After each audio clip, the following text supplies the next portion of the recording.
আসসালামু আলাইকুম, সবাই কেমন আছেন? আলহামদুলিল্লাহ আমরা সবাই ভালো আছি। প্রতিদিনের মতো আজকে একটা নতুন ভিডিও শুরু করেছি। আজকের ভিডিওটা সন্ধ্যা থেকে শুরু করলাম। এখানে সন্ধ্যার নাস্তা দিয়ে এই যে এখানে আলু কেটে নিয়েছি, সাফওয়ানকে ফ্রেঞ্চ ফ্রাই ভেজে দেবো। আমি একটু হলুদ দিয়েছি, আজকে অন্যভাবে একটু ভেজে দিচ্ছি। আর এখানে একটা তেলাপিয়া মাছ নিয়েছি। আমার ছেলেটা আজকে হঠাৎ করে বলতেছে আজকে নাস্তায় তেলাপিয়া মাছ ভেজে খাবে, তাই ওকে একটা তেলাপিয়া মাছ ভেজে দেবো। ছেলে মেয়ে একসাথে খেয়ে নেবে। এখন আমি প্রথমে ফ্রেঞ্চ ফ্রাইসটা ভেজে নেব।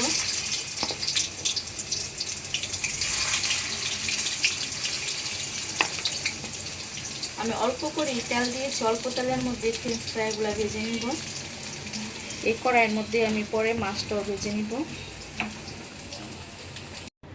আমি এখানে ফ্রেঞ্চ ফ্রাইটা ভেজে নিয়েছি, আর এই যে এখন মাছটা ভেজে নেব। মাছটা আমি আরও 2 ঘন্টা আগে ম্যারিনেট করে রেখেছিলাম, সব গুঁড়া মশলা দিয়ে, সাথে লেবুও দিয়েছি। এখন মাছটা ভেজে নেব।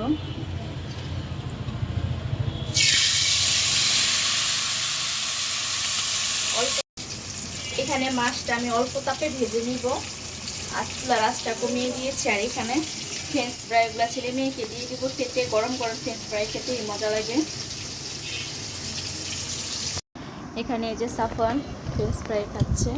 সাফওয়ান তো অনেক খুশি, সাফওয়ানের অনেক পছন্দ ফ্রেঞ্চ ফ্রাই। আমাকে বলে, কিন্তু আমি সময়ের জন্য ভেজে দিতে পারিনি। আজকে একটু সময় ছিল, তাই ওদেরকে ভেজে দিলাম। বিসমিল্লাহ।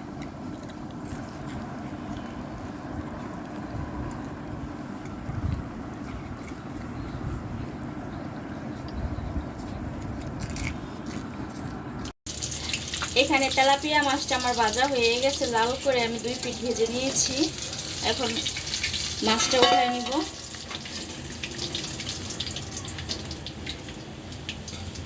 খুব সময় নিয়ে অল্প তাপে ভেজেছি মাছটা।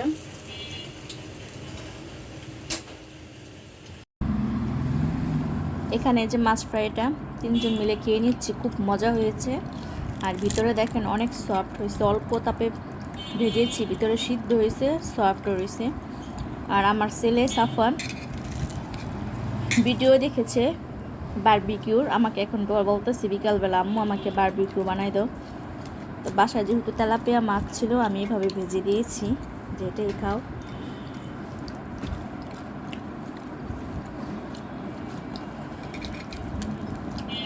বারবিকিউ করতে গেলে অনেক সময় লাগবে, তাছাড়া আমার রাতের রান্না আছে চটপট, তাই মাছটা এইভাবে ভেজে দিলাম। ওদের সাথে খাওয়া শেষ করে তারপর রান্না করতে যাব রাতে। সন্ধ্যার নাস্তা খেয়ে এখন রাতে রান্না করার জন্য চলে আসছি। এখানে আমি মাথার মাংস নিয়েছি। মাথার মাংসটা ভালো করে পরিষ্কার করে আমি ধুয়ে রেখেছি। এখানে পেঁয়াজ, কাঁচামরিচ, আর এখানে সরিষার তেল। আজকে সরিষার তেল দিয়ে মাথার মাংসটা রান্না করব। এখানে পেঁয়াজ, গরম মশলা,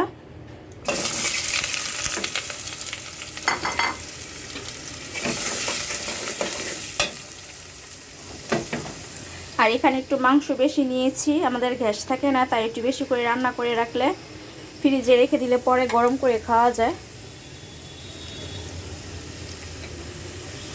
আর এই সমস্যাটা মনে হয় সব জায়গায়। আমার ননাসও বলে যে তাদের বাসাও নাকি গ্যাস থাকে না, দেবরও বলে তাদের বাসাও গ্যাস থাকে না।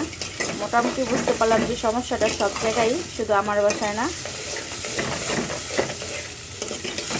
তাই একটু বেশি করে মাংস রান্না করে রাখবো, পরে যেন গরম করে খাওয়া যায়। মাংসটা পরে গরম করে খাওয়া যায়, কিন্তু অন্য তরকারি রান্না করলে ওইটা খাওয়া যায় না, ওটা খেতে ভালোও লাগে না।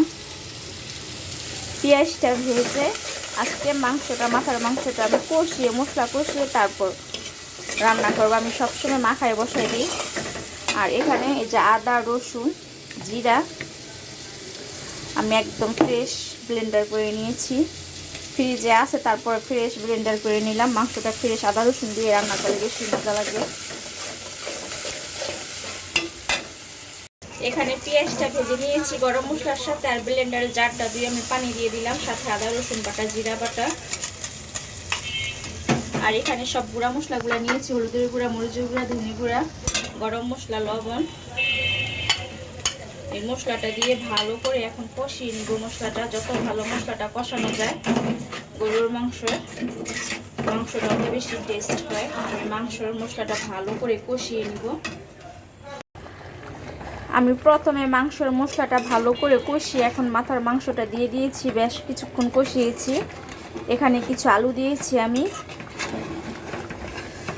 আলু দিয়ে আরও বেশ কিছুক্ষণ কষিয়ে নিব। আর এমনিতে মাথার মাংসটা সিদ্ধ হতে একটু সময় লাগে। আমি আর একটু সময় নিয়ে কষাবো মাংসটা, তারপর ঝোলের পানি দিয়ে দিব। এখানে রাতে খাওয়ার জন্য গরম গরম ভাত রান্না করে নিয়েছি। আর এখানে গরুর মাথার মাংস আলু দিয়ে রান্না করেছি। মাংসের কালারটা কিন্তু অনেক সুন্দর হয়েছে, খেতেও ইনশাল্লাহ অনেক মজা হবে। আর এখানে ছেলে মেয়ে খাবে না, ওরা সন্ধ্যায় নাস্তা খেয়েছে, রাতে আর খাবে না। আমার সাহেবের জন্য এখন খাবারটা গুছাই নিব। সাফওয়ানের আব্বু একা খাবে, তাই 2টা টমেটো কেটেছি এখানে, সাথে পেঁয়াজ। আমার সাহেব আবার টমেটো সালাদের মধ্যে একটু বেশি পেঁয়াজ খায়, তাই পেঁয়াজটা বেশি দিয়েছি। আর 2টা টমেটো, সাথে কাঁচামরিচ আর লেবু। এখন খাবারটা গুছাই দিব। রাতে খাবারের পর এখানে আমি 1 হাঁড়ি পানি ফুটিয়ে রেখেছি, খাবারের পানি। খাবারের পর এখানে যে মাংস রয়েছে, কালকে রুটি বানালে সকালের নাস্তা খাওয়া যাবে, তাছাড়া দুপুরেও খাওয়া যাবে। আর রাতে খাওয়া দাওয়ার পর প্লেট বাসন সব কিছু আমি ক্লিন করে নিয়েছি। আর এখানে কালকে জন্য চটপটি ডালটা ভিজিয়ে রাখবো।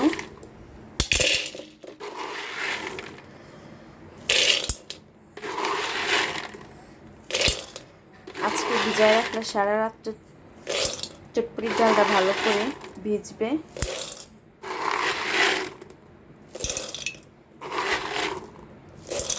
যে এখন আমি ভিজিয়ে রাখবো। এখানে আমি যে সারা রাত্রের জন্য ভিজিয়ে রাখলাম, কালকে বিকালে চটপটি বানাবো। এখানে যে সাফওয়ান ঘুমাই গেছে, সকালবেলা সাফওয়ানের স্কুল আছে, তাই ওকে তাড়াতাড়ি শোয়াই দিছি, ও ঘুমাই গেছে।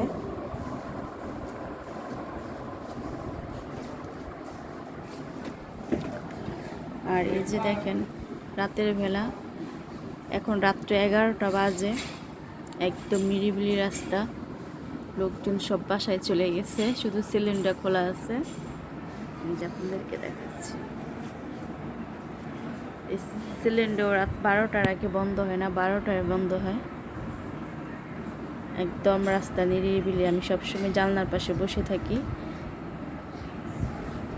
ভালো লাগে জায়গাটায় বসে থাকতে। আর গরমের মধ্যে এই জায়গাটার মধ্যে, আমাদের এই রাস্তাটার মধ্যে অনেক বাতাস। বাসার লোকজন সব এই রাস্তাটার মধ্যে হাঁটাচলা করে কারেন্ট চলে গেলে। এখন আমিও ঘুমায় পড়বো, কালকে সকালবেলা আবার দেখা হবে। কালকে রাতে চটপটির ডালটা ভিজিয়ে রেখেছি, ফুলে যে ডাবল হয়ে গেছে। আর এখানে সকালবেলা আটা নিয়েছি, রুটি বানাবো। গতকালকে যে মাথার মাংস আছে, এখন সকালবেলা এটা গরম করব। আর এখানে রুটি বানাই নিব, আগে আটার কাইটা করে নিব। আর আজকে বাইরে প্রচণ্ড রোদ, দেখেন সকালবেলা এখন 9টা বাজে, প্রচণ্ড রোদ। এখানে আমি সবগুলা রুটি বানিয়ে নিয়েছি, এখন একটা একটা করে রুটি ভেজে নিব। পাশের মাংসটাও গরম বসিয়ে দিয়েছি অল্প আছে।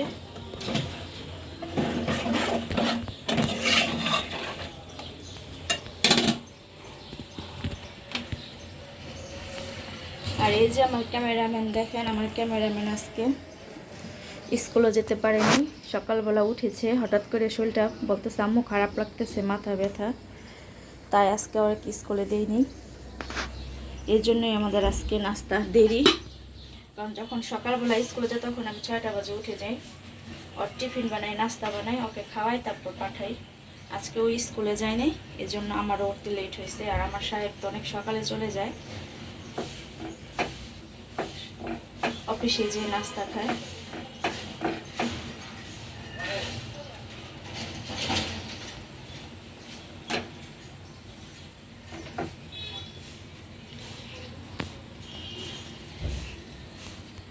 এখানে সকালের নাস্তা রেডি, যে রুটি ভেজে নিয়েছি আমি। রুটিটা ভেজে একটা সুতি কাপড় দিয়ে ভাবে ঢেকে রেখেছি, তাহলে অনেকক্ষণ রুটিটা গরম থাকে। আর এখানে যে কালকে মাথার মাংস এটা নিয়েছি, এখন ছেলে মেয়েকে নিয়ে নাস্তাটা করে নিব। আর এখানে কিছু রুটি আমি একটা ভাজা দিয়ে এভাবে রেখে দিয়েছি, ঠান্ডা হলে ফ্রিজে রেখে দিব টিস্যু পেপার দিয়ে, তাহলে রুটিটা যখন তখন ভেজে খাওয়া যাবে। এই যে কিছু রুটি আমি যখনই রুটি বানাই কিছু রুটি বেশি বানায় রাখি, এভাবে আমি একটা ভাজা দিয়ে রেখে দিই, পরে ভেজে খাওয়া যায়। ঠিক আছে, তাহলে আজকের মতো আপনাদের কাছ থেকে বিদায় নিই। সবাই ভালো থাকবেন, আল্লাহ হাফেজ।